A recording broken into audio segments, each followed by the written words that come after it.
Hi everyone, hope you will be fine. How are you? By the way, शुरुआत करते हैं आज polity की क्लास। तो आज हमारा जो क्लास है इंडियन पॉलिटी में constitution of India. Under constitution of India our topic is judiciary because it is very separate topic, not interlinked with the other executive legislature system. So it is totally separate. So we have to be understand it is very easy way. तो सबसे अच्छा है, क्योंकि अब जो शुरुआत करते हैं अगर हम जुडिशियरी को छोड़ के दूसरा, तो सब इंटरकनेक्टेड होते और लंबा चलता, तो बेहतर है कि हम इसे 2 दिन में समाप्त कर दें। तो आज और कल तक जाते जाते पूरी जुडिशियरी सिस्टम आपका कंप्लीट हो जाएगा। Let's start talk about Indian judiciary system. Bharat में न्यायपालिका की व्यवस्था क्या है, उस पर सारी बातें होंगी, क्वेश्चन के दायरे में होगा, कंसेप्चुअल और फैक्चुअल दोनों बातें बराबर होगा। शुरुआत करें। So today's your topic is that. Okay, now listen carefully what I am going to say you. First of all हम एक हिस्टोरिकल बैकग्राउंड डेवलप करेंगे अबाउट इंडियन जुडिशियरी सिस्टम। प्राचीन काल में सिंधु घाटी सभ्यता में जुडिशियरी की क्या सिस्टम थे, we couldn't so far understand because there is no literary sources so that can understand, because of there is no identification of their letters and language. तो याद रखिएगा, सिंधु घाटी सभ्यता के समय की जो जुडिशियरी सिस्टम जो भी रही होगी, हम लोगों को नहीं पता है, क्योंकि हमने उनके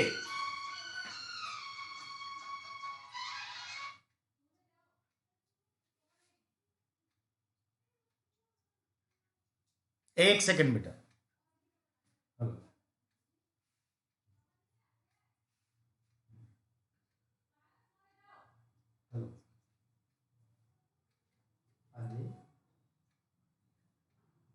हाँ, राम राम बेटा। अच्छा अच्छा, क्या हाल चाल है? सब ठीक ठाक?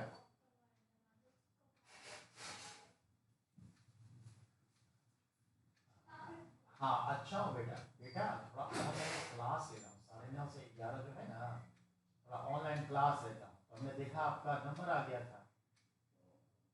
ठीक है, तो 11 के बाद कॉल कर लीजिएगा, जब भी कॉल करना होगा। हाँ, देख लेंगे।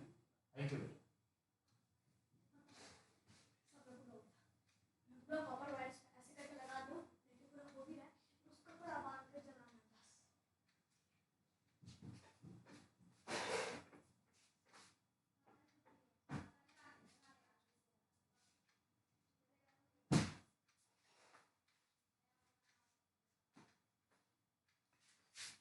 सॉरी बेटा, थोड़ा सा डिस्टर्ब हो गए।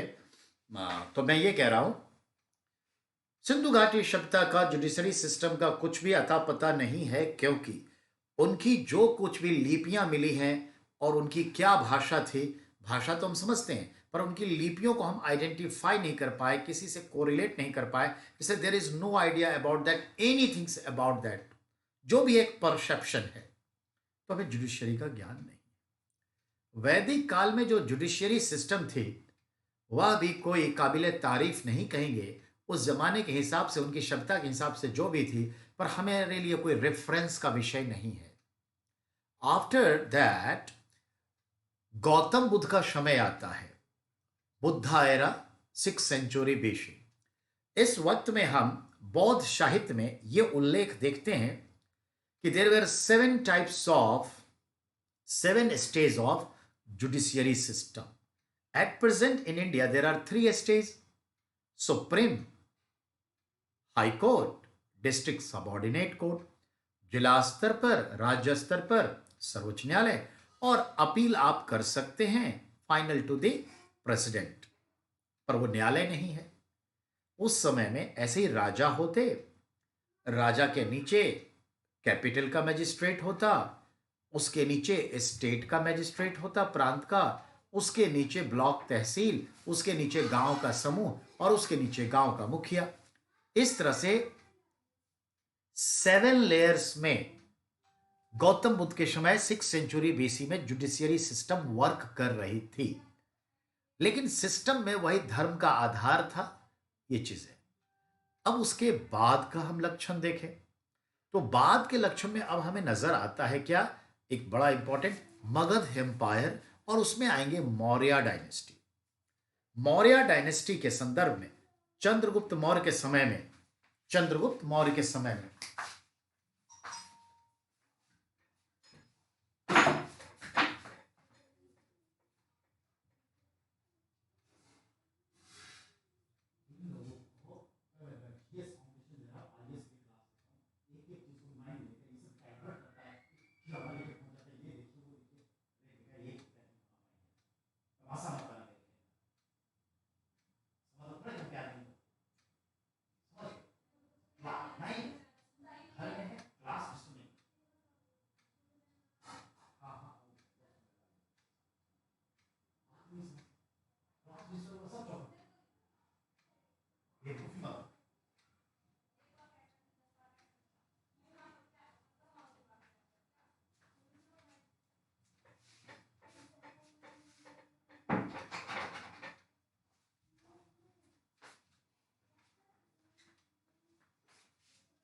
तो मौर्य एम्पायर में चंद्रगुप्त मौर्य के समय जो उसके मास्टर थे, पथ प्रदर्शक थे, पुरोहित थे, और भारतीय इतिहास का पहला प्रधानमंत्री जो था वह था चाणक्य, कौटिल्य यानी विष्णु गुप्त।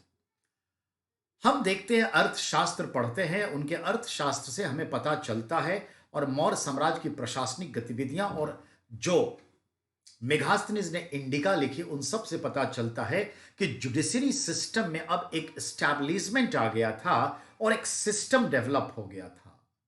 पहली बार हम देखते हैं जुडिशरी सिस्टम को 2 पार्ट में बांट दिया गया था, civil law and criminal law. Civil code, criminal code, ये क्लियरेंस मिल गया था। Which type of the crime is considered, criminal laws and criminal code have to be discussed and punished, and which type of the considered civil law, civil code। तो दीवानी और फौजदारी, civil दीवानी और criminal फौजदारी मुकदमों की व्याख्या हो चुकी थी। 2 तरह के कोर्ट एस्टैब्लिश्ड हो चुके थे भारत में, 2 तरह के कोर्ट एस्टैब्लिशमेंट हो चुकी थी। एक को कहा जाता था कंटक शोधन और एक को कहा जाता था धर्मस्थीय। जो धर्मस्थीय न्यायालय था, कोर्ट था, वह सिविल कोर्ट था, और जो कंटक शोधन था वह क्रिमिनल कोर्ट था। ठीक है, ध्यान में रखना है, जो जज होते उन्हें धर्मस्थ कहा जाता, ये ध्यान में रखिएगा। तो ये पहली बार डिस्टिंग्विश हुआ, but not so much refined way, it will take time to more. ठीक है, और समय बदलता है। अब हमारे पास आता है गुप्ता एम्पायर, गुप्त काल।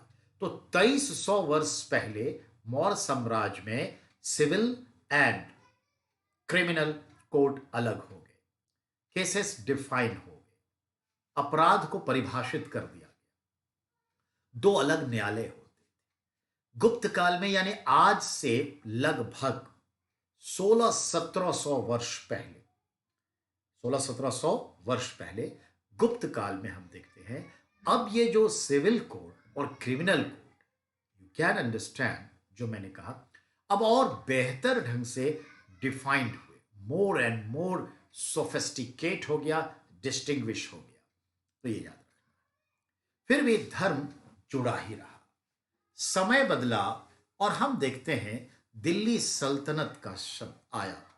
दिल्ली सल्तनत में मुस्लिम सभ्यता भी भारत में आके स्टैब्लिश्ड हुई और मुस्लिम हिंदू सभ्यता मिक्स होती चली गई।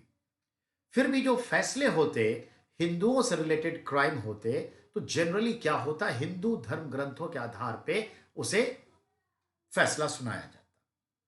ठीक है, जिसको हम लोग गैरत श्री कहते थे। और जो इस्लामी दुनिया में क्राइम होते, तो इस्लाम अपने शरीयत और कुरान शरीफ के हिसाब से, जो उनकी हनफी वगैरह जो भी विचारधारा थी उसके हिसाब से सुनाते थे। तो दो तरह के थे, धार्मिकता के आधार पर बटे हुए थे।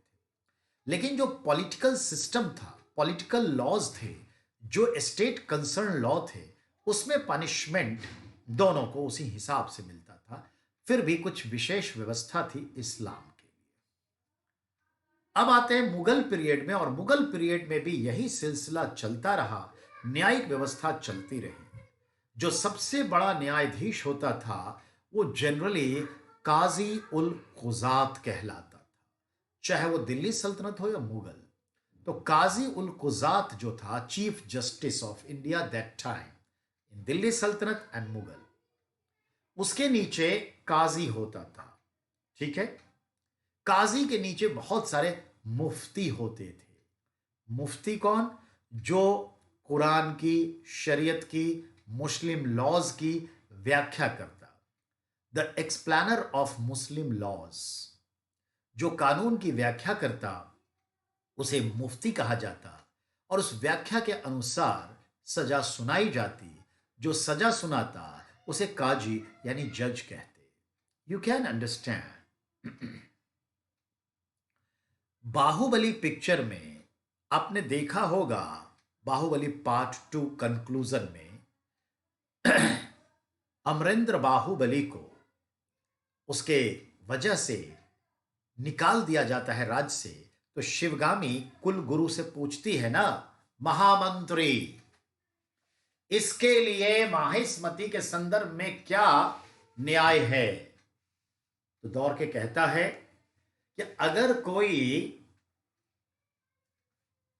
राज परिवार का व्यक्ति राजद्रोह करे, देशद्रोह करे, तो उसे देश निकाला दिया जाता है, यानी राज दरबार से निकाल दिया जाता है। तो अमरेंद्र बाहुबली को निकाल दी शिवगामी। याद रखिएगा, वो जो व्याख्या करके बता रहा है कि ये क्राइम के लिए ये है, वो मुफ्ती हुआ। ठीक है, याद रखिएगा। नेक्स्ट, शेरशाह सूरी के समय भी यही चला, मुगल में भी यही चला। अब आगे एंट्री ले लिया अंग्रेज। हमारे भारतवर्ष में गांव गांव में अपनी धर्मीय व्यवस्था थी। मनुस्मृति एक सक्सेशर लॉ की किताबों के तहत देखें तो उत्तराधिकारी के नियम थे। दाय भाग मिताक्षरा, दाय भाग मिताक्षरा और मनुस्मृति, इन सब के आधार पर हमारे हिंदू धर्म में शुरुओं से न्यायिक व्यवस्था चली आ रही थी, चाहे वो संपत्ति का हो, अपराध का हो, किसी भी चीज का। इसको कहते हैं हम दिव्य शक्ति पर आधारित परंपरा चली आ रही थी। अब चूंकि अंग्रेज आए और वो अपने साथ बहुत सारे अंग्रेजों को लाए व्यापार करने के लिए, और फिर यहां से कई लोगों को उन्होंने आउट रिसोर्सिंग पर अपनी कंपनियों में भर्ती किया, एजेंट के तौर पे, कर्मचारियों के तौर पे, लेबर के तौर पे, ट्रेडर्स के तौर पे, बहुत सारे। तो ईस्ट इंडिया कंपनी के जो इंग्लिश मैन थे वो, और भारतीय लोग जो ईस्ट इंडिया कंपनी से जुड़ते चले गए, तो उनकी तादाद भी लाखों में चली गई। अब उनकी तादाद लाखों में गई, तो उनमें जो अगर कोई क्राइम होगा तो उसको पनिश्ड कैसे करेंगे? तो उनको अब समझ में आने लगा कि भारत में इतने सारे अलग अलग लॉज हैं, अलग अलग जुडिशियरी सिस्टम है, हिंदुओं के अलग हैं, मुसलमानों के अलग हैं, पारसियों के अलग हैं, क्रिश्चियन के, जो क्रिश्चियन तो आए तो रहने लगे तो अलग हैं, और कोई एक यूनिवर्सल लॉ नहीं है, यूनिवर्सल एप्लीकेशंस नहीं है, पक्षपातपूर्ण है सब। तो अनफेवरिस्ट के साथ अगर कोई ऐसी लॉ लाया जाए तो क्या किया जाए? तो उन लोगों ने भारत में सभी धर्मों के जितने भी कानून संबंधी किताब थे सबका अध्ययन करके सबको एक गिस्ट के तौर पर सारांश लिया, और फिर उनको और अपने जो इंग्लैंड के सिस्टम थे और उन्हें जो ठीक लगा इस जगह पर एक्सप्लॉइट करने के ख्याल से, उसके हिसाब से इन्होंने लॉज बना दिए। और लॉज बनाए तो लॉर्ड मैकॉले एक कानूनी ज्ञाता था, as a law member of governor general councils. तो गवर्नर जनरल की जो काउंसिल होती थी, एडवाइजरी काउंसिल, उसका as a law member Lord Macaulay appoint हुआ था, जो 1833 में हुआ। और उसी के चेयरमैनशिप में, लॉर्ड मैकॉले के चेयरमैनशिप में पूरा एक लॉ डेवलप हुआ, यूनिवर्सल लॉज बनाए गए, जो फाइनली 1861 में पब्लिश्ड हुआ और 61 से 62 से लागू हुआ। यानी 33 में आया और 53 में लॉ कमीशन बना। 10-15 साल लग गए भारत में एक यूनिवर्सल लॉ और क्राइम को डिफाइन करने में। किस क्राइम को कैसे डिफाइन किया जाए और उसके सिम्टम्स को कैसे समझा जाए, फिर वो क्रिमिनल लॉ कैसे है, सिविल लॉ कैसे है, फिर उसके बाद उस क्राइम का डेफिनेशन और उस क्राइम से रिलेटेड पनिशमेंट क्या होगा, ये सब चीजें। इस तरह से लॉर्ड मैकॉले ने 2 कानून की किताब लिखी। एक को आप कहते हैं इंडियन पीनल कोड, भारतीय, ठीक है, दंड संहिता, और उसे 1 जनवरी 1862 में इंप्लीमेंट कर दिया गया भारत में। और दूसरी किताब जो लॉर्ड मैकॉले ने लिखी उसको कहते हैं CRPC, क्रिमिनल प्रोसीडिंग कोड, यानी आपराधिक दंड प्रक्रिया संहिता। संहिता मतलब किताब, आपराधिक दंड प्रक्रिया संहिता। और पहला क्या था? भारतीय दंड संहिता। आईपीसी में क्राइम को डिफाइन किया गया है। मैंने क्या कहा? आईपीसी में क्राइम को डिफाइन किया गया है, पहला पॉइंट। और हर क्राइम के लिए एक जो अनुच्छेद, पैराग्राफ लिखा है, उसको एक नंबर दे दिया गया है। इस तरह से हम देखते हैं तो 550 के आसपास जो है पूरा का पूरा लगभग जो है धारा है। धारा को यहां एक्ट कहते हैं। कॉन्स्टिट्यूशन में अनुच्छेद कहते हैं हिंदी में, और इंग्लिश में आर्टिकल्स कहते हैं। जबकि आईपीसी सीआरपीसी में एक्ट कहते हैं और हिंदी में उसे धारा कहते हैं। लोग सेक्शन कहते हैं, यह भी एक जुडिशियल वर्ड है, तो सेक्शन कहते हैं। तो याद रखिएगा कि मैंने क्या कहा, आईपीसी में क्राइम को डिफाइन किया गया है, सीआरपीसी में उस क्राइम के करने पर पनिशमेंट क्या मिलेगा, पनिशमेंट बताया गया है। इसीलिए जब कोई एफआईआर लॉन्च होता है तो याद रखिएगा, और पुलिस जो इन्वेस्टिगेशन करती है तो एफआईआर लॉन्च के तहत वो किस तरह का अपराध है और वो इंडियन पिनल कोड के किस एक्ट के तहत डिफाइन किया गया है, वो एक्ट डालेगा और उसमें उसे क्या पनिशमेंट मिलेगा। तो सीआरपीसी की किताब में किस एक्ट सेक्शन के तहत पनिशमेंट दिया है कि इसका ये पनिशमेंट है, उस एक्ट को यहां पर लिखेगा। तो जब भी एफआईआर लॉन्च होकर इन्वेस्टिगेट करती है पुलिस, तो ये दोनों शब्द लिखती है जनरली अपने प्रोसेस में। तो इसलिए जैसे Indian penal code 124 act number 124 seduction act है, यानी राजद्रोह का मुकदमा को परिभाषित किया गया है, और उसके लिए सजा का प्रावधान सीआरपीसी के 153A में लिखा हुआ है। 153A 6 year sentence to jail, 6 वर्षीय सजा है जेल की। तो वो सीआरपीसी 153 में है। तो जब किसी पर राजद्रोह का मुकदमा चलता है तो आईपीसी 124 वर्सेस तो नहीं, आईपीसी एंड उसका पनिशमेंट को दिखाएगा कि 153 सीआरपीसी ऐसे दर्ज होता है। पॉइंट क्लियर, ध्यान में रखिएगा। अब आइए, ये दोनों किताब का लेखक कोडिफायर लॉर्ड मैकॉले है, इसलिए इस देश में लॉर्ड मैकॉले का कानून चलता है, ऐसा लोग कहते रहते हैं, क्योंकि उसी ने लिखा और हमारे सामने एक यूनिवर्सल लॉज आए। और फिर हम देखते हैं 1971 में और समय समय पर इंडियन एविडेंस एक्ट आ गया, यानी एविडेंस के आधार पर कुछ चीजें होती है। इसके अलावा और भी किताबें और कानून बनता चला गया। जितने भी सुप्रीम कोर्ट फैसले सुनाता है और हाई कोर्ट्स जितने भी हैं, जो भी फाइनल डिक्री फैसले सुनाता है, वो सब अपने आप में एक लॉ बन जाता है, क्योंकि केस है और उसका फैसला है। क्राइम को डिफाइन किया और उसके बाद उसको पनिशमेंट है और प्रोसेस में फैसला सुनाया।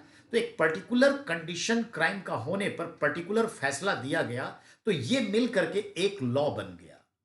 इसीलिए अक्सर वकील वकालत करते हुए नजीर एग्जाम्पल देता है कि फलाने बनाम फलाने केस को देखते हुए हमारे मुवक्किल को बरी करिए। एडवोकेट करेगा ना, पक्षपात करेगा, अपने बचाएगा उसको। तो ये चीज है, समझ में आ गई बात। तो ये है, तो ये तो लॉज आप समझ गए।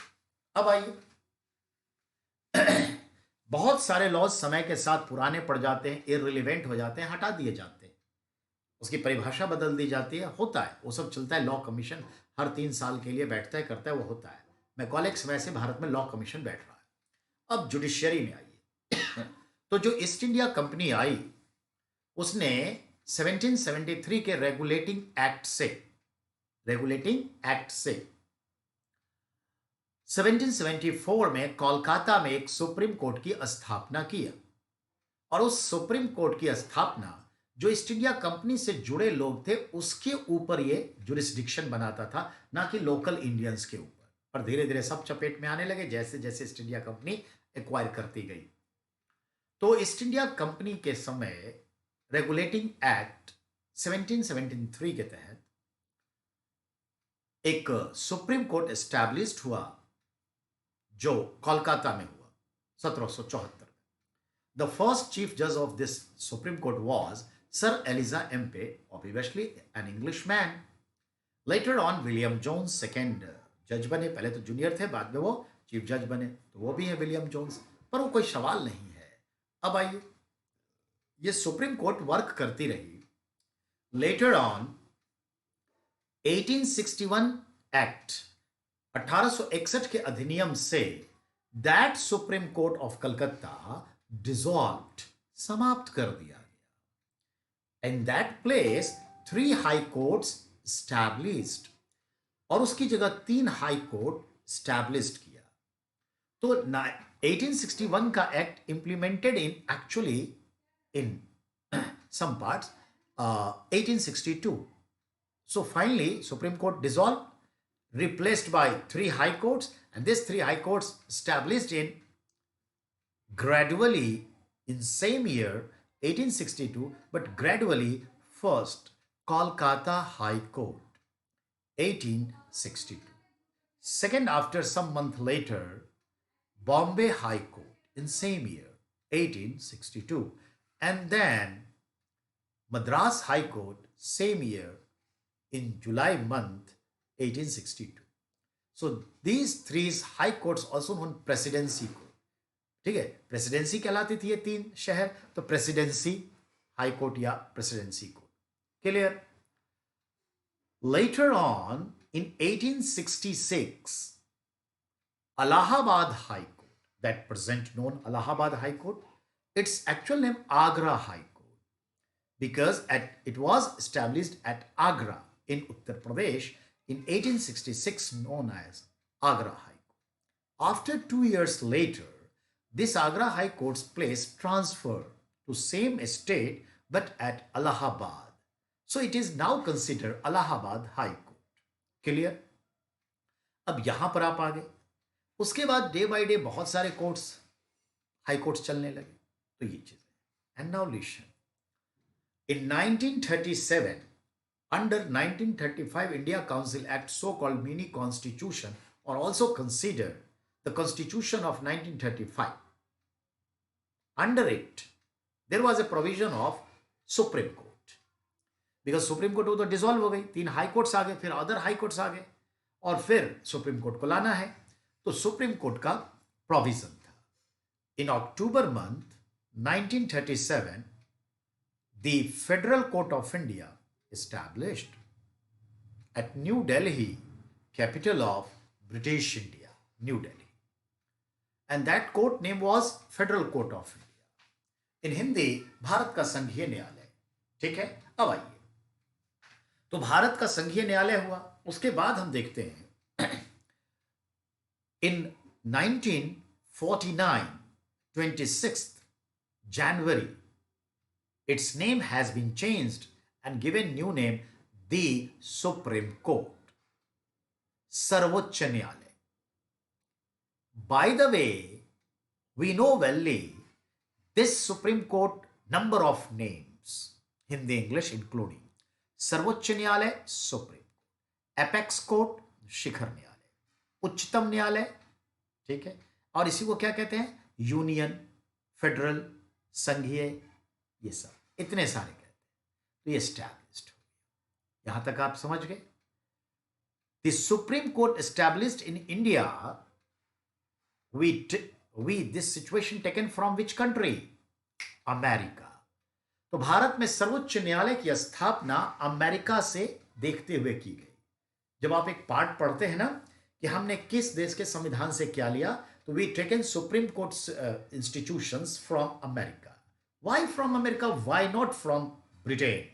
Because in Britain that time there was no evidence, no existence of the Supreme Court. That was Privy Council. That was a special group of member of Privy Councils known as better selected by the queens or monarchy. तो England में supreme court थी ही नहीं। Privy council होती थी जो महारानी या राजा की एक प्राइवेट काउंसिल होती जो जुडिशियरी का काम करते थे। उनमें जो मेंबर होते थे हाउस ऑफ लॉर्ड से कुछ मेंबरों को प्रिवी काउंसिल में रखा जाता था। यही इंग्लैंड का 200-300 सालों का इतिहास था। इंग्लैंड में यह बात चली कि प्रिवी काउंसिल कहीं ना कहीं फेवरिज्म में आ जाती है और वो सरकार के वर्चस्व में होती है। So it is not a sovereign status of this. तो judiciary must be independent. In that respect 2009 के 1 अक्टूबर को इंग्लैंड में सुप्रीम कोर्ट की स्थापना हुई। समझ रहे हमारी बात? 5 अक्टूबर 2009 को वो एक्टिवेट हुआ। क्लियर? 15 अक्टूबर 2009 को सुप्रीम कोर्ट में पहला केस लॉज्ड हुआ। अब नए केसेस सुप्रीम कोर्ट में जाते हैं और जो प्रिवी काउंसिल में जितने केस सस्पेंडेड थे, लंबित थे, वो 1 बाय 1 निपटाए जा रहे हैं। जिस दिन वो पूरा हो गया केस, उस दिन प्रिवी काउंसिल डिसॉल्व, और बहुत सुनली डिसॉल्व होगा। तो सुप्रीम कोर्ट तो अब आया 11 साल पहले। तो ऑब्वियसली हमने अमेरिका से सुप्रीम कोर्ट का प्रोविजन लिया।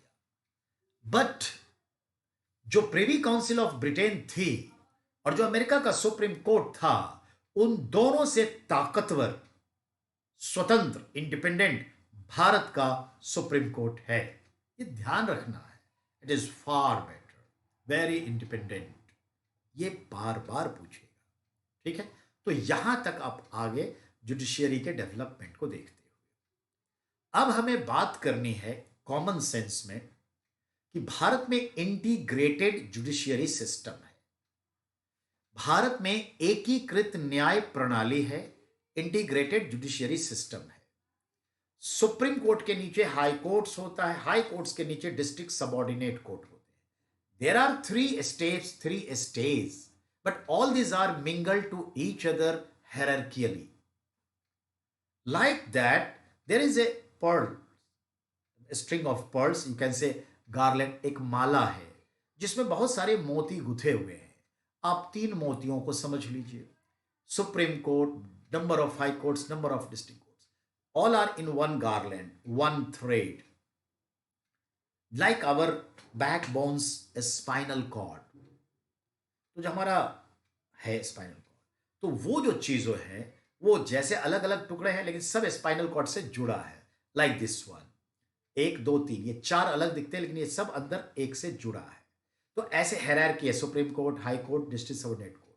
तो ये हायरार्की है, so integrated. If you are not satisfied from this court, district court's decree, you have to be right to appeal on higher than high court. Here is also you are unsatisfied, then you have to go more highest court, that is called the Supreme Court, for appeal. If you are not satisfied, then you have to go with the President of India. But there is no jurisdiction, there is no personal hearing because it is not court. So there are 3 stages: Supreme Court, High Court and District Subordinate Court. Intermingled, ठीक है, integrated. तो ये याद रखिएगा, हमारा न्यायिक व्यवस्था integrated है, एक है, but very independent, directly source of power, directly from the constitution. There is no interference of the daily functions by the executive and legislature. यानी विधायिका और कार्यपालिका न्यायालय के दिन प्रतिदिन के फंक्शनरीज में किसी भी तरह का कोई भी इंटरफेयर नहीं करता। Direct power taken from the constitution. Very independent, sovereign. इसके जजों की अपॉइंटमेंट का भी जो तरीका है, वो अपॉइंटमेंट प्रेसिडेंट करते हैं, कॉलेजियम सिस्टम से करते हैं, ज़्यादा इन्वॉल्वमेंट नहीं होता एग्जीक्यूटिव का और लेजिस्लेचर का, बट एडवाइस तो चलती है। और इस तरह से आप बिल्कुल टोटली फ्री रहते हैं जज, और इंडिपेंडेंट फैसला लेते हैं, जो एक अच्छा है। याद रखिएगा, कोई मोरल ऑब्लिगेशन नहीं, कोई मोरल परसुएशन नहीं, there is no any pressure, mental, physical and any torturing or any laws. So it is feel very sovereign and behaving very sovereignly. तो इस तरह से हमारी न्याय व्यवस्था एक स्वतंत्र है। और as you know that the our constitution given the power of three institution, executive, legislature and judiciary. ठीक है, तो याद रखिएगा, भारतीय लोकतंत्र को चलाने के लिए तीन खंभे जो दिखते हैं, ये तीन खंभे हैं। चौथे खंभे जो है मीडिया को कहते हैं, तो ये ध्यान रखना। तो I think you can understand it easily. अब जो है हम शुरुआत करेंगे। ये सारा का सारा, ये जो आप लगभग आधा घंटा सुने हैं, ये बैकग्राउंड है।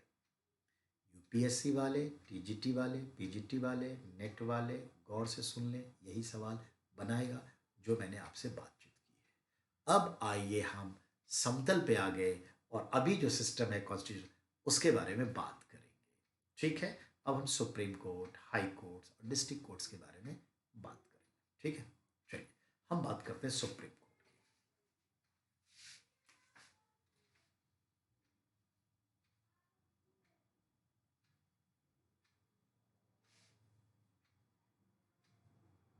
दी सुप्रीम कोर्ट।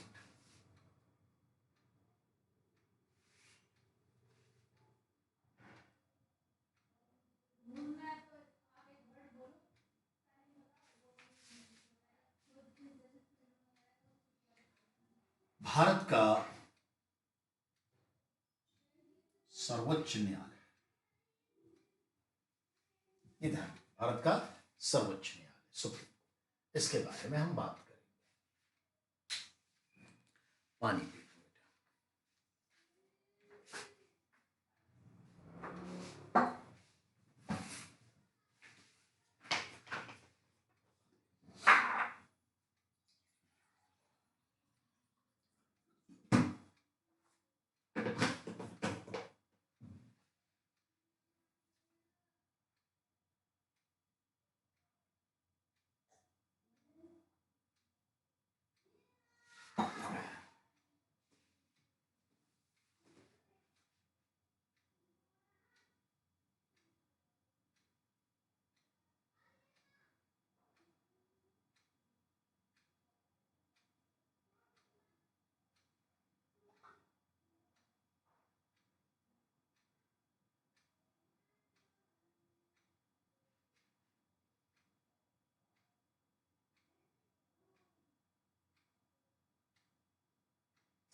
चलिए बेटा, बात को आगे बढ़ाएं।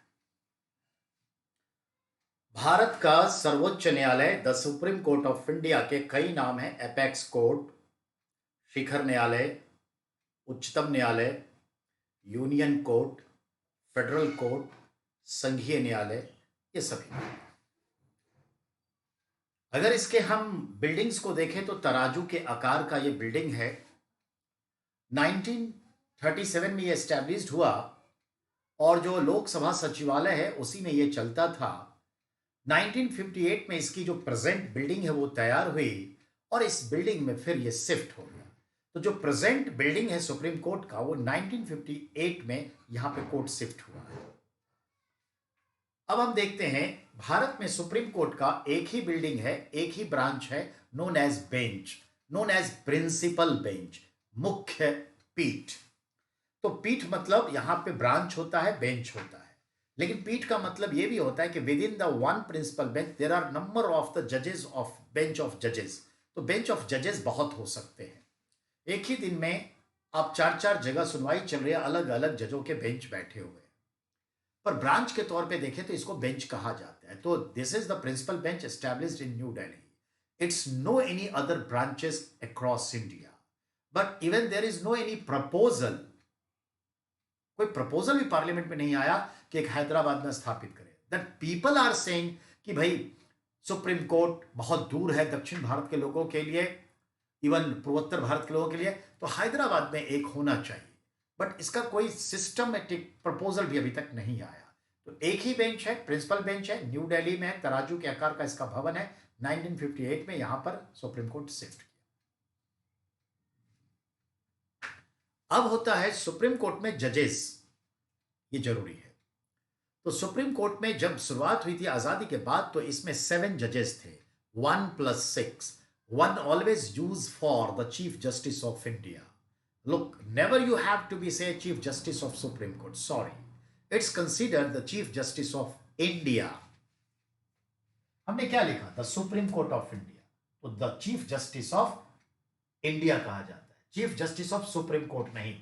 ये हमारे कॉन्स्टिट्यूशन में लिखा है चीफ जस्टिस ऑफ इंडिया, जो सुप्रीम कोर्ट का चीफ होता है, ये लिखा जाता है। ठीक है, ध्यान रखिए। तो ये होते हैं।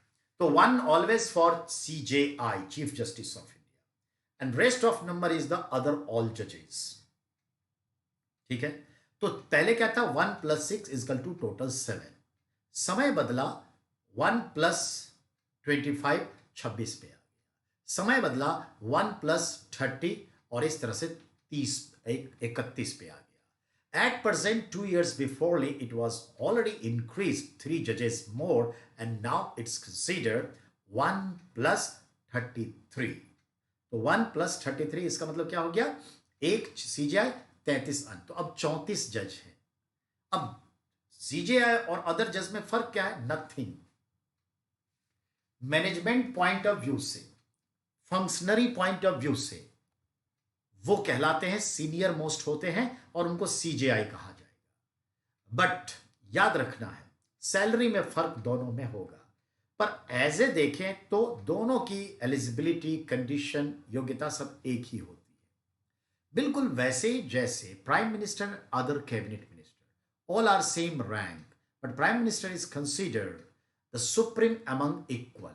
सो supreme among equal is CJI। Clear? अब आइए, what is the procedure to be appoint any judges? I would like to be say firstly, what is the eligibility and condition for make a judge? तो condition देता है, और ध्यान देंगे 124 से लेके 139 articles since 124 till 139 totally discuss about that supreme court. High court 214 से लेकर के 230 के आसपास तक पूरा डिस्कस करता है हाई कोर्ट्स का, ये ध्यान में रखना है। अब आइए, तो हम बात करते हैं कि सर्वोच्च न्यायालय में जो जज होते हैं, नंबर ऑफ जजेस, ये मैंने क्लियर कर दिया। अब सवाल उठता है जजेस का बनने का कंडीशन, एलिजिबिलिटी क्या है? तो रिमेंबर, जज बनने के लिए भारत का नागरिक होगा, द सिटीजन ऑफ इंडिया। ठीक है, must be as less than 65, 65 वर्ष से कम उम्र का हो। Sound knowledge about laws, constitution भी एक लॉज है, तो यानी कानून का ज्ञाता हो, साउंड नॉलेज अबाउट लॉज, उसी में constitution of India and other laws आ गए। और क्या? 5 years minimum experience as a judge in high courts or parallel high courts level any tribunal. Otherwise, 10 years experience of advocacy in any high courts of India or equal to parallel to high courts. यानी भारत का कोई नागरिक जो कानून का विद्वान ज्ञाता है, कम से कम 10 वर्ष की वकालत किसी उच्च न्यायालय या उसके समकक्ष न्यायालय में किया हो, या 5 वर्ष हाई कोर्ट के न्यायाधीश के तौर पर अनुभव हो, या हाई कोर्ट के बराबर के कोर्ट का न्यायाधीश का या चेयरमैन का अनुभव रहा हो, और राष्ट्रपति के नजर में कानून का ज्ञाता हो, in the eyes of the president of India posing sound knowledge about laws constitution of India. यह सबसे अहम है। वो सब तो कंडीशन है। योग्यता कौन तय कर रहा है? राष्ट्रपति। वो देखेगा कि कानूनन ये है। तो एक्चुअली जो उसका जो रिकॉर्ड होता है वकालत का जज के तौर पे, वो रिकॉर्ड ये मंगवाता है, देखता है पक्षपात तो नहीं किया, फैसले कौन कौन से लिया, कितनी बुद्धिमानी से फैसला लिया, वही तय करता है कि नॉलेज है। तो राष्ट्रपति की नजर में, ठीक है, एक तो ये पॉइंट हो गया। अब आइए, इसका एज ऑफ रिटायरमेंट क्या है? Age completed 65 years will be retired. Then what is its term? I mean, supreme court के जजेस का टर्म क्या है? Term is not fixed. 1 year, 2 years, 6 years, not fixed. Appointment time, age must be less than 65. And for retirement, as completed 65 will be retired. ठीक है? तो यानी ये मतलब हुआ, यानी 65 वर्ष से कम आयु का हो ज्वाइनिंग के समय में, रिटायरमेंट के लिए कहा गया 65 पूरा होते ही रिटायर हो जाएगा। ठीक है, चलिए यहां तक समझ गए। अब अगले पॉइंट पर ध्यान दीजिए। अगला पॉइंट यह बनता है कि जज का अपॉइंटमेंट और ट्रांसफर क्या होता है, कैसे होता है। तो ध्यान दें, appointment and transfer of judges of the Supreme Court and all high courts and parallel high courts by the President of India on the advice of Union Cabinet Minister। ठीक है, यानी कैबिनेट की सलाह पर राष्ट्रपति जो है इसे अपॉइंट भी करते हैं, ट्रांसफर भी करते हैं। किसको? तमाम जजेस सुप्रीम कोर्ट के including CJI and all high courts, all जजेस इंक्लूडिंग चीफ जज ऑफ डिफरेंट हाई कोर्ट्स। तो ये करते हैं। अब सवाल है, कैसे जज अपॉइंट होने के लिए प्रोसेस क्या है? तो रुकिए, जो सुप्रीम कोर्ट के चीफ जज हैं और 2 अदर जजेस हैं, सुप्रीम कोर्ट के चीफ जज और 2 अदर जजेस हैं, ठीक है, ये मिल करके एक कोलेजियम बनाते हैं। इसको कोलेजियम कहते हैं। और वो देखते हैं कि कहां किस हाई कोर्ट में सीट खाली हो रहा है, रिटायरमेंट आ रहा है, वहां पे वैकेंसीज है, और फिर देखते हैं सुप्रीम कोर्ट में भी, और किसको कहां ट्रांसफर करना है। इन सब की सिफारिश ये कोलेजियम करती है और राष्ट्रपति को थ्रू लॉ मिनिस्टर भेजती है।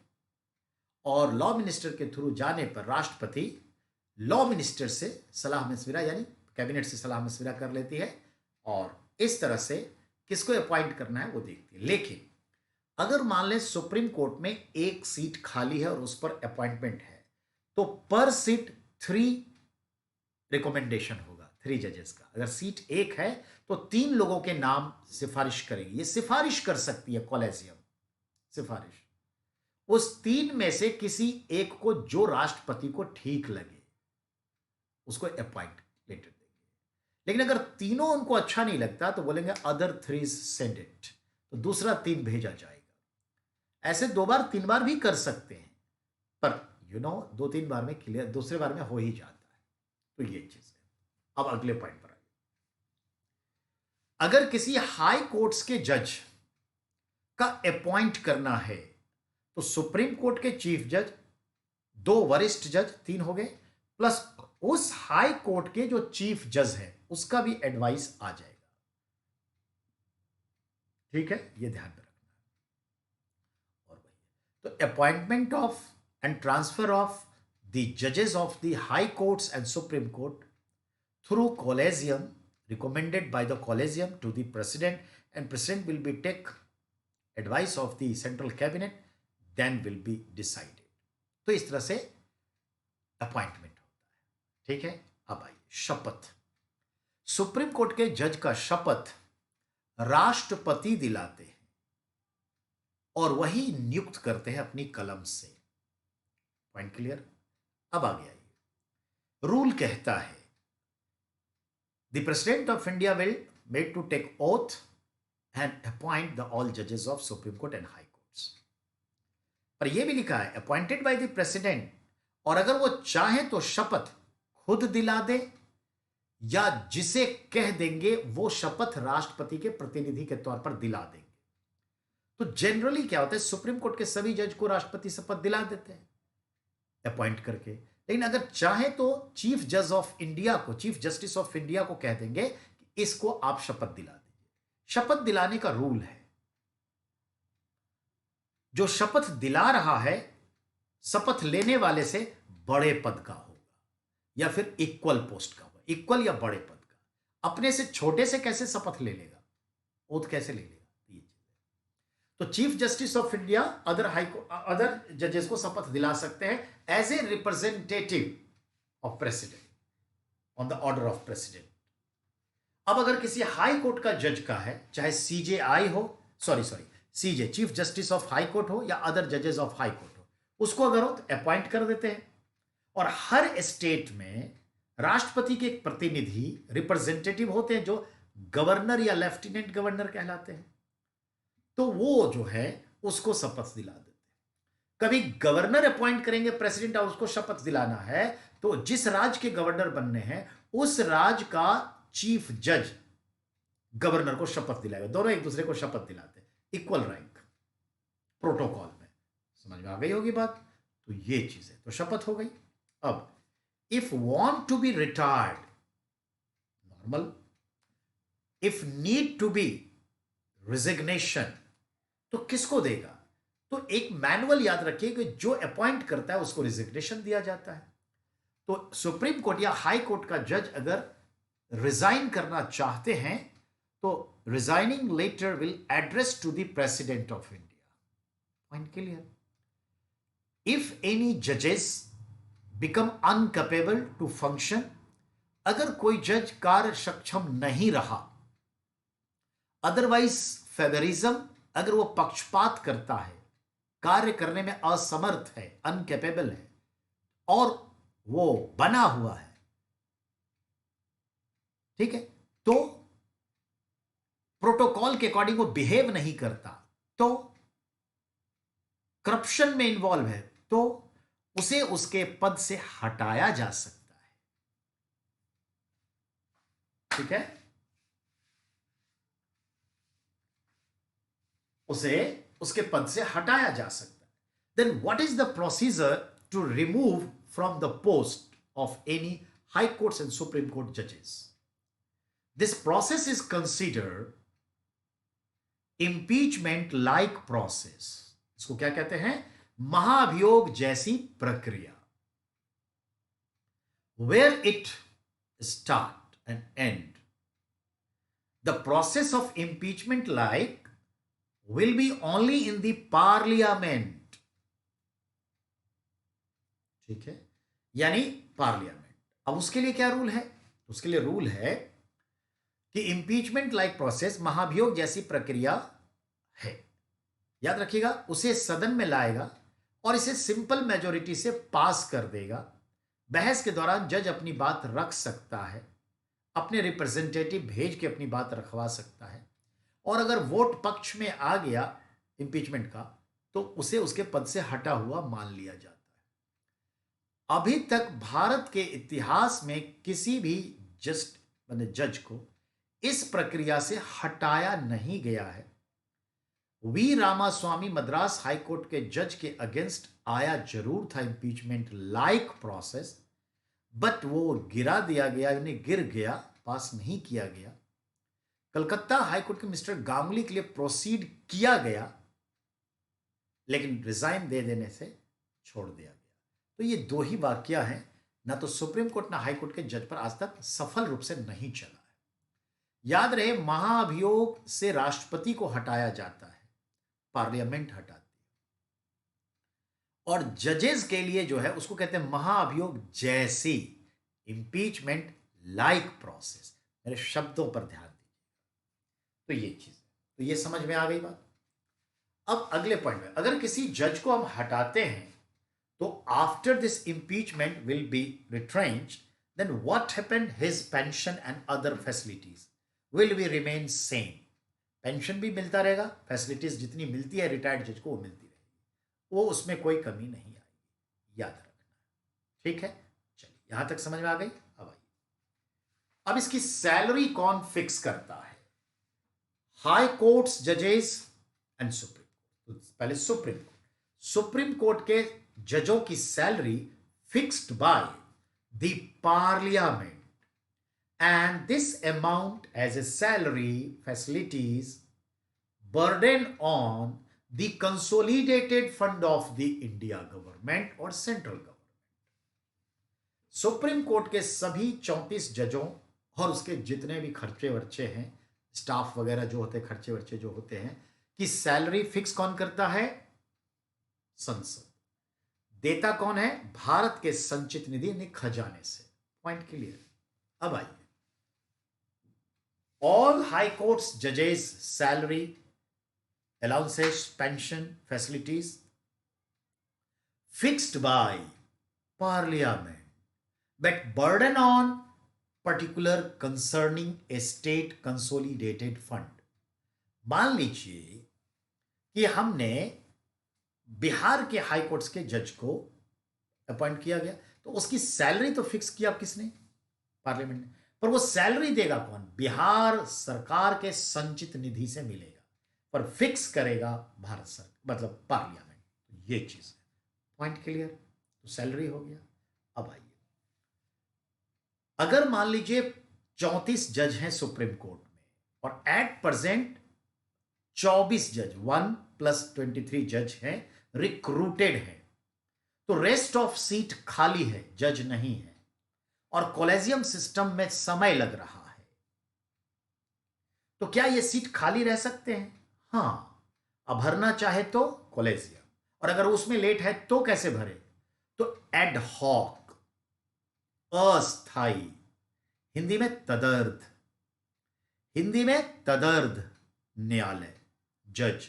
तो तदर्थ हिंदी में, उसी में कहते हैं अस्थाई, और इंग्लिश में एड हॉक।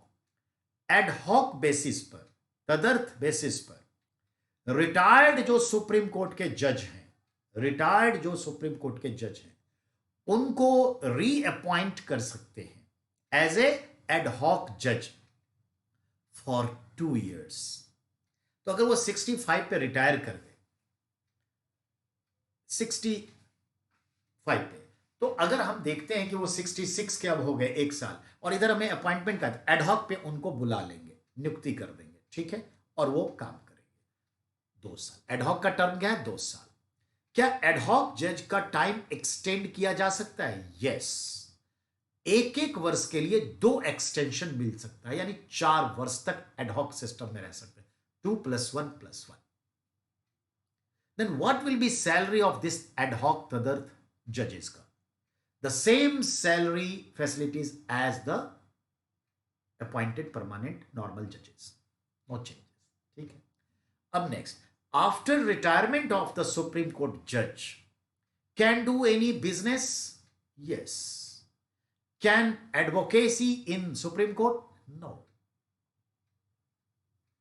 यानी भारत में वो किसी अन्य जो अपने से नीचे पद का है उसके नीचे काम नहीं करेगा। यह है ताकि मानहानि न हो। सुप्रीम कोर्ट में वकालत नहीं करेगा, विदेशों में जाके कुछ भी करे, वकालत नहीं करेगा। क्या कंसल्टेंसी सर्विस खोल सकता है? खोल सकता है, प्राइवेट अपना करे, कर सकता है, याद रखिए। तो ये चीज है। पॉइंट क्लियर हो गया। और हाई कोर्ट के जज रिटायर करेंगे तो उसके लिए क्या है? तो उसके लिए वही है, सुप्रीम कोर्ट में वो वकालत कर सकते हैं। अब सवाल है, हाई कोर्ट के रिटायर्ड जज और सुप्रीम कोर्ट के रिटायर्ड जज कि नाम से आप सुनते होंगे जस्टिस सरकारिया आयोग, डैश आयोग, ये आयोग, जस्टिस मेहता आयोग, ये क्या है? तो याद रखिए, जो कमिटी और कमीशन बनती है, it is not service, it is considered कि ये सैलरी बेस्ड नहीं होता, अलाउंसेस मिलते हैं, तो उसके मेंबर बन सकते हैं, उसके चेयरमैन बन सकते हैं, वो डिफरेंट थिंग्स है। ठीक है, तो चलिए ये भी बात हो गई। तो ये तो आपने देख लिया। अब हाई कोर्ट्स के भी सिस्टम है। अब हाई कोर्ट्स में क्या है? हाई कोर्ट्स के जज के लिए, तो हाई कोर्ट्स के जज के लिए एलिजिबिलिटी है 10 years experience of advocacy in any courts in India, subordinate, high court, supreme, 10 वर्ष का वकालत का अनुभव, या फिर 10 years 10 years जजेस remain in any courts in India. और एनी कोर्ट में, सुप्रीम कोर्ट में गया तो कोई मतलब ही नहीं है ना, तो फिर हाई कोर्ट का क्या बनेगा? हाई कोर्ट में गया तो कोई मतलब नहीं, इसका मतलब है डिस्ट्रिक्ट कोर्ट। तो any district courts 10 years experience as a जजेस, और otherwise 10 years advocacy can be appointed for the जज ऑफ हाई कोर्ट। बट वही चीज है, age, citizen of India, and age must be less than 62. Then what is the retirement age? As 62 completed will retire. Terms no fix. समझ में आई बात? तो यहां 62 है, सुप्रीम कोर्ट में 65 है। प्रस्ताव गया है कि यह भी 65 करे, पर अभी कोई बात बनी नहीं है, ये याद रखिए। 62, 65, यहां तक समझ गया? अब आइए, अब बात होती है कि सुप्रीम कोर्ट का, ये तो हम समझ गए जजेस के बारे में, अपॉइंटमेंट, सैलरी समझ गए, अपॉइंटमेंट समझ गए, क्या होता है कंडीशन, ये समझ गए। अब सुप्रीम कोर्ट में बात करते हैं कि किस तरह का ये न्यायालय है, तो वन बाय वन सुनते जाइएगा। ठीक है, डिफाइन हम करते रहेंगे। Supreme court is the defender of our fundamental rights. हमारे मूल अधिकारों का संरक्षक है, रक्षक है, डिफेंडर है। Defender of constitution, defender of laws, कानून का रखवाला, कानून का रक्षक, संविधान का रक्षक, हमारे मौलिक अधिकारों का रक्षक। ठीक है ना, सिंपल। संविधान का एकमात्र व्याख्याकार, single explainer of the constitution of India. ठीक है, it is second and supreme appellate court. ये दूसरे दर्जे का अपीलीय न्यायालय है, सर्वोच्च अपीलीय न्यायालय है, क्योंकि इसके ऊपर कोई न्यायालय नहीं है, और यही अंतिम अपील है एज ए कोर्ट। अंतिम अपील राष्ट्रपति पर, वो कोर्ट नहीं है। अब आइए, अब हम देखते हैं, parliament can be less the power of Supreme Court or judiciary and can increase the power authority of the judiciary to pass, make a law from the parliament. तो पार्लियामेंट को यह है पावर। अब आइए, न्यायाधीशों की संख्या के बारे में हमने बात कर ली। अब हमने न्यायाधीश के एलिजिबिलिटी कंडीशंस फॉर अपॉइंटमेंट बात कर ली। अब हमने इंपीचमेंट लाइक प्रोसेस से कैसे हटाया जाएगा बात की, किसको रिजिग्नेशन देगा वो बात कर ली। आफ्टर रिटायरमेंट क्या होगा, एडहॉक जुडिशरी क्या होती है, समझिए। अब आइए, सुप्रीम कोर्ट की सिटिंग की बात करें, गौर फरमाइएगा, अंग्रेजों के जमाने से कानून। यूं तो सामान्य रूप से सर्वोच्च न्यायालय की बैठक नई दिल्ली में होती है, जो उसका भवन है, लेकिन वह इमरजेंसी में, विशेष परिस्थितियों में, भारत के घरेलू क्षेत्र सीमा के भीतर कहीं भी पब्लिक प्लेस पर अपनी सिटिंग बैठक कर सकता है। The supreme court of India can take seat, position, ठीक है, sitting anywhere in India, across India, within the domestic boundary of India, but at public place. Hospital में भी हो सकता है, होटल रेस्टोरेंट में हो सकता है, कचहरी में हो सकता है, सरकारी कार्यालय में, स्कूल में हो सकता है, सड़क पर बैठ सकते हैं, कोई इश्यू नहीं, पर किसी के प्राइवेट प्रॉपर्टी दरवाजे पर नहीं होगा। ये चीज है। कल मान लीजिए देश में तख्ता पलट हो जाए कुछ ऐसी परिस्थिति हो जाए, युद्ध की स्थिति हो जाए, सुप्रीम कोर्ट पार्लियामेंट पे बॉम्ब गिर जाए या कब्जे में आ जाए, तो हम अपने देश की चलाने के लिए अब हम पार्लियामेंट में इंतजार करें, कहीं भी बैठक कर लेते हैं कैबिनेट की, ऐसे कहीं भी सुप्रीम कोर्ट की बैठक हो जाएगी। This is the reality. ठीक है, अब आइए, अब ये तो आप समझ गए, वेतन भत्ते की बात हो गई। अब ध्यान से सुनिए, सामान्य दिनों में किसी भी जजेस के वेतन भत्ते सुविधाओं में कटौती नहीं होती, लेकिन विशेष परिस्थिति, फाइनेंशियल इमरजेंसी, आर्टिकल 360 को लागू करने पर हम जजों के भी वेतन सुविधाओं भत्तों में कटौती कर सकते हैं, और जनरल डेज में बढ़ा सकते हैं, घटा नहीं सकते। कोरोना में हमने कोई कटौती नहीं की, लेकिन उन्होंने खुद मॉरल परसुएशन को समझा और खुद कहा कि मैं वेतन कम लूंगा, वो अलग विषय है। It is not financial emergency. Next, अब अगला है सुप्रीम कोर्ट, संघीय न्यायालय जो है, राष्ट्र या राज्य के हैं, वो किस तरह के न्यायालय है? अपीलीय न्यायालय है, बता ही दिया। हमारे मूल अधिकारों का संरक्षक है, हम यहां पर मूल अधिकारों के लिए direct supreme court, high court में डायरेक्ट हम जा सकते हैं। ठीक है ना? संविधान का व्याख्या करने की नौबत आएगी तो अकेला यही करेगा और कोई नहीं कर सकता। जब संविधान से जुड़े कोई प्रश्न निहित हो तो कम से कम 5 जजेस बैठ करके फैसला सुनाते हैं, और फैसला बहुमत के आधार पर होता है। इत्तेफाक से सभी 5 जज अपने अपने अलग मत व्यक्त कर सकते हैं, उसके बाद वोटिंग होकर के बहुमत की तरफ आएगा। हो सकता है 3 जज एक ही सोच रखते हैं और 2 जज अलग, तो 3 जजों वाले सोच वाले फैसले लागू कर दिए जाएंगे। ये ध्यान में रखिएगा। पर राम जन्मभूमि बाबरी मस्जिद को लेके जो फैसला सुप्रीम कोर्ट ने दिया, सारे धर्म के लोग इसमें थे एज ए जज, और उन्होंने बड़ा अच्छा फैसला दिया। 5 मिल करके यूनैनिमसली एक राय से फैसला सुनाया, जिसमें हिंदू, मुस्लिम, सिख, पारसी सभी धर्म के लोग थे। ये बहुत अच्छा मैसेज है हमारे देश के। अब आइए, अब हम देखते हैं कि ये अंतिम अपीलीय न्यायालय है, सेकंड अपीलीय न्यायालय है, अपीलाइट कोर्ट। और मैंने क्या कहा इसके लिए? संविधान का रक्षक है, हमारे मौलिक अधिकारों का रक्षक है। नहीं, अब आता है कि इसकी कार्य विधि क्या है, फंक्शनरी। तो फंक्शनरी जो है कार्य विधि, वह अगोपनीय है, अनसेक्रेसी, यानी किसी भी चीज को छुपा के नहीं, खुले फैसले किए जाते हैं। कम से कम हमेशा जब भी फैसला होगा 3 जजों के पीठ, 3 जज मिलकर के किसी भी केस को सुनेंगे। अगर मामला संविधान से रिलेटेड है, मौलिक अधिकारों की व्याख्या से है, संविधान से है, व्हाट्सएप पे है, 3 तलाक पे है, तो मिनिमम 5 जज बैठेंगे। वैसे यहां पर सबसे बड़ी जो जजेस की बेंच बैठ चुकी है, केशवानंद भारती बनाम केस 1971 में 13 जजों ने मिलकर फैसला सुनाया था। अगर उसी फैसले को कोई पलटना चाहे तो उसे 13 की जगह अब 15 जज बैठाने पड़ेंगे, ये रूल कहता है। ठीक है, सबसे बड़ी पीठ हुई। अब आइए, तो अगला सवाल है कि संविधान की व्याख्या वगैरह हो गई। एक होता है न्यायिक पुनरावलोकन।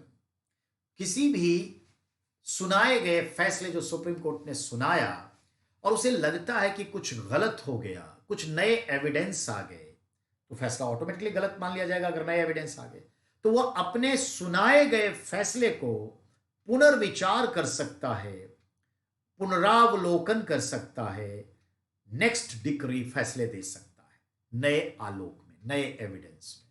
तो मात्र एक सुप्रीम कोर्ट ही है जो अपने सुनाए गए फैसले से पलट सकता है, बदल सकता है एज एविडेंस। पर हाई कोर्ट जो सुना दिया, अगर उसे पलटना बदलना है तो अब वो सुप्रीम कोर्ट में आएगा, हाई कोर्ट नहीं ले सकता, और सुप्रीम से ऊपर तो कुछ है नहीं। अब आइए, अब अगला होता है क्या कि सुप्रीम कोर्ट के अपीलीय तो हैं ही, लेकिन अब कहता है इसकी जुरिस्डिक्शन कहां कहां है। तो जुरिस्डिक्शन में क्या है कि अगर 2 राज्यों के झगड़े हैं, डिस्प्यूट, विवाद, तो ये सुप्रीम कोर्ट सुलझाएगा। 2 ग्रुप ऑफ स्टेट्स के झगड़े हैं तो सुप्रीम कोर्ट सुलझाएगा। One state and other side group of states के झगड़े सुप्रीम कोर्ट सुलझाएगा। सिटीजन्स ऑफ इंडिया और स्टेट के झगड़े हैं तो सुप्रीम कोर्ट सुलझाएगा। एक तरफ सेंट्रल गवर्नमेंट और एक तरफ सिंगल स्टेट गवर्नमेंट तो सुप्रीम कोर्ट सुलझाएगा। एक तरफ सुप्रीम कोर्ट, एक तरफ group of states otherwise total states के झगड़े हैं तो वही सुलझाएगा। याद रखिए सुप्रीम कोर्ट सुलझाएगा, तो ये ध्यान में रखना है। Point clear? आइए, इसको क्या कहते हैं? क्षेत्राधिकार अपीलीय न्यायालय, क्षेत्राधिकार, ये उसका जुरिस्डिक्शन है। अब आइए, दीवानी हो क्रिमिनल हो सभी फैसले लेता है, मूल अधिकार वगैरह सब लेता है, पर कुछ मामलों में एक सीमा तक, जैसे दीवानी है और पैसे का मामला है, तो अगर 1 करोड़ की वैल्यू वाले कोई जायदाद वगैरह की केस है तो सुप्रीम कोर्ट में जाएगा। ये भी है, एक मिनिमम अमाउंट का है। ठीक है, चलिए। अब सुप्रीम कोर्ट का लैंग्वेज क्या है? इंग्लिश है। इंग्लिश में डिक्री होती है, हियरिंग होती है, लेकिन उसको ट्रांसलेट करके 3-4 भाषाओं में दिया जा सकता है ऑन डिमांड। तो ये चीज, उसका पेमेंट करना होगा, ट्रांसलेट होकर चला जाएगा। तो ये भी चीज है। अब आइए, हम आरंभिक क्षेत्राधिकार देख लिया, अब होता है अपीलीय क्षेत्राधिकार। आपको भी मालूम है आर्टिकल्स के तहत हम अपील कर सकते हैं, कोई इश्यू नहीं। इसने जो फैसले सुना दिए, अगर उससे ऊपर भी आपको अपील करने की चाहत है तो आप सुप्रीम कोर्ट के ऊपर, तो कोई कोर्ट नहीं है, लेकिन राष्ट्रपति से अपील कर सकते हैं, नोन एज मर्सी पेटिशन, दया याचिका अंडर आर्टिकल 72, ये हो सकता है। तो ये भी पॉइंट आपका क्लियर हो गया।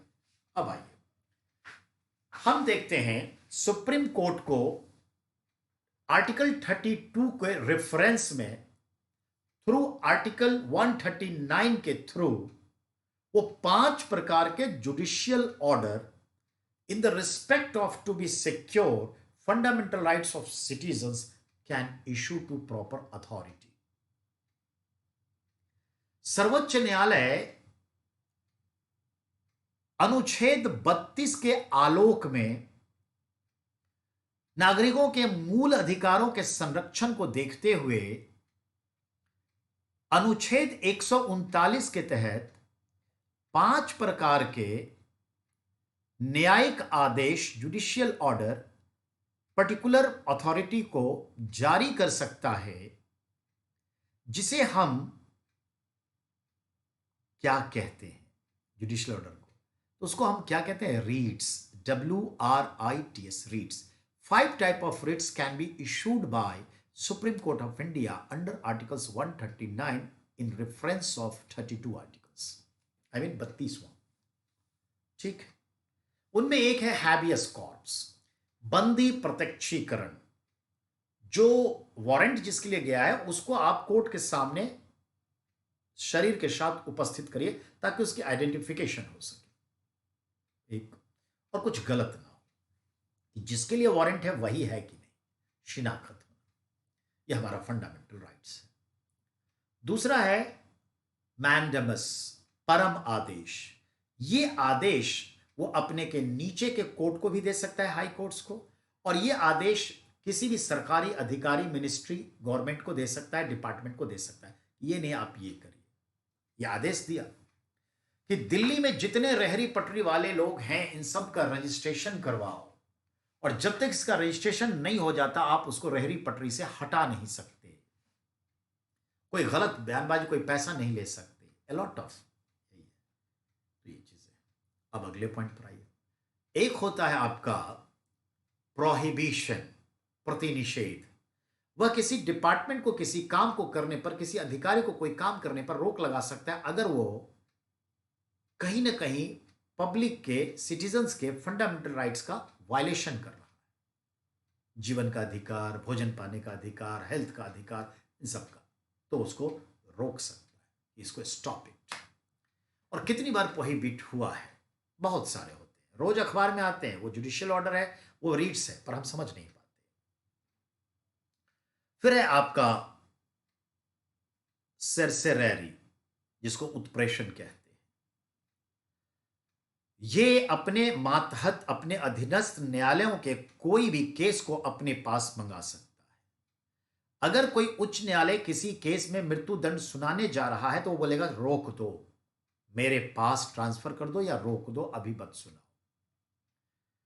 अगर कोई सेंसिटिव केस है, बाबरी राम जन्मभूमि का विवाद इलाहाबाद हाईकोर्ट सुनाना चाहती है 2010 और कॉमनवेल्थ का गेम होने वाला है, भारत का माहौल बिगड़ने का डर है, सोनिया गांधी की सिफारिश है, देश हित में इसको देखा जाए तो रुकवाया जा सकता है। अभी रुकिए, ठीक है। अगर किसी हाई कोर्ट ने डिस्ट्रिक्ट कोर्ट से कोई केस मंगवा लिया अपने पास और उसमें मृत्यु दंड दे रहा है तो सुप्रीम कोर्ट बोलेगा स्टॉप इट, सेंड मी, अपने पास बुला सकता है, ठीक है। अगर किसी ने याचिका दी कि यहां पर ये जो है केस लड़ रहे हैं हम राजा भैया से, हम जियाउल हक डीएसपी की विधवा हैं और राजा भैया जो है अपने पावर से यहां पर इलाहाबाद हाई कोर्ट में अपने पक्ष में केस को ले जा सकते हैं, दबाव बना सकते हैं, इसलिए हमारा केस दिल्ली ट्रांसफर किया जाए। अक्रॉस इंडिया कहीं भी केस ट्रांसफर कर सकता है सुप्रीम कोर्ट। जयललिता मुख्यमंत्री, आय से ज्यादा संपत्ति के लेकर के उस पर केस चला और उसका केस तमिलनाडु में नहीं चलाया गया, कर्नाटक में चलाया गया।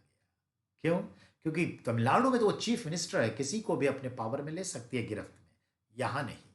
तो ये होता है। अभी रिया भी कह रही थी कि केस सारे के सारे सुशांत से रिलेटेड जो पटना में हुए हैं please transfer to Bombay.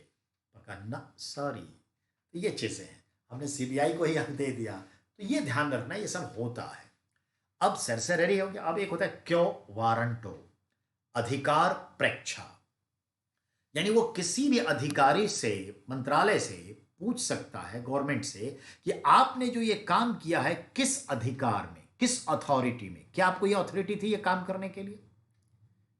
Y not you have to suspend, क्यों ना आपको अपने पद से मुक्त कर दिया जाए, आप कार्य सक्षम नहीं रहे, ये सब पूछ सकते। इन सब से वो क्या करता है, दबाव ही नहीं बनाता है, चीजों को रोकता भी है ताकि नागरिकों के मूल अधिकारों का उल्लंघन ना हो, ठीक है, ये ध्यान में रखिए। तो this is the 5 types of judicial order known as writs, ठीक है। हैबियस कॉर्प्स हिंदी में बद्दी प्रत्यक्षीकरण, मैंडामस हिंदी में परम आदेश, प्रोहिबिशन प्रतिनिषेध, सेरसेररी उत्प्रेषण ट्रांसफर, क्यों वारंटो अधिकार प्रेक्षा क्वेश्चनिंग। तो ये चीज है। तो यहां तक आप आ गए बेटा। अब अगला पॉइंट जो बनता है इसका, ठीक है, मेरा मानना है कि आज यहीं पर रोका जाए अगला पॉइंट, लेकिन अगला पॉइंट एक सुना के रोकाएंगे, तब तक समय भी हो जाएगा। सुनिए गौर से। आर्टिकल्स 143 कहता है कि राष्ट्रपति को अगर किसी न्यायिक मसले पर सलाह की जरूरत है तो वह सुप्रीम कोर्ट के यानी भारत के चीफ जस्टिस से सलाह ले सकता है, ठीक है। यानी चीफ जस्टिस ऑफ इंडिया यानी supreme court of India is the legal advisory of the president of India under articles 143।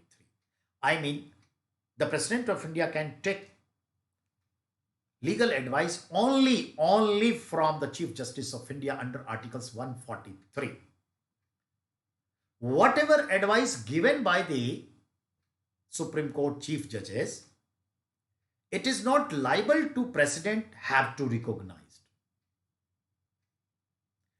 Even though the Chief Justice of India is not liable to take attention and mandatory to give an legal advice to the president, यानी अगर राष्ट्रपति advice मांग रहे हैं तो ये chief जज के ऊपर डिपेंड करता है कि वो एडवाइस दें या ना दें। If the matter is very sensitive, it can be misused by the president, will denied by the chief justice of India, and what ever the advice given by them not given by CJI to the president. President उस advice को माने ना माने उसकी मर्जी, ठीक है। ये 143 में बहुत हॉट क्वेश्चन है, खूब आता है, तो ये भी समझ में आ गई बेटा।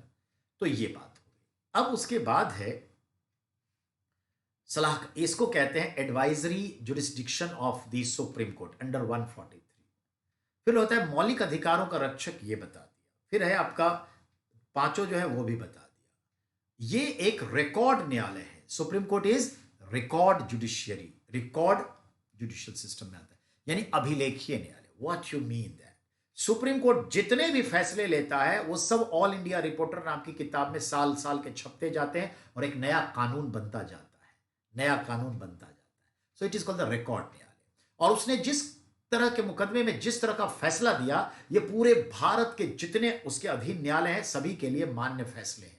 भविष्य में अगर किसी सबऑर्डिनेट कोर्ट में, भविष्य में किसी हाई कोर्ट में इसी तरह के केस आते, सेम सिम्टम्स, तो फैसला भी वही होगा जो सुप्रीम कोर्ट ने सुनाया है। समझ में आई बात? तो ये अभिलेखीय न्यायालय है, सारे रिकॉर्ड्स हो जाते हैं हर केस का। ठीक है, अब आ जाइए। तो ये तो आप देख लिया। अब है संविधान की व्याख्या भी हो गया। तो ये है आपका। अब जो दो चार पॉइंट्स हैं, it will discuss tomorrow. So tomorrow will start supreme courts just 10 minutes more and will start to be high courts. तो हाई कोर्ट्स पे भी इतना ही वक्त लेगा, नो डाउट। लेकिन कल आपका judiciary system will be ended, उससे हम लोग फ्री हो जाएंगे। वो एक अलग चीज थी, अच्छा है, उससे हम फ्री हो जाएंगे। ठीक है, तो in that respect I would like to be, please permission granted to me, have to end my class. ठीक है, चलिए फिर मिलते हैं कल। Thank you, good night.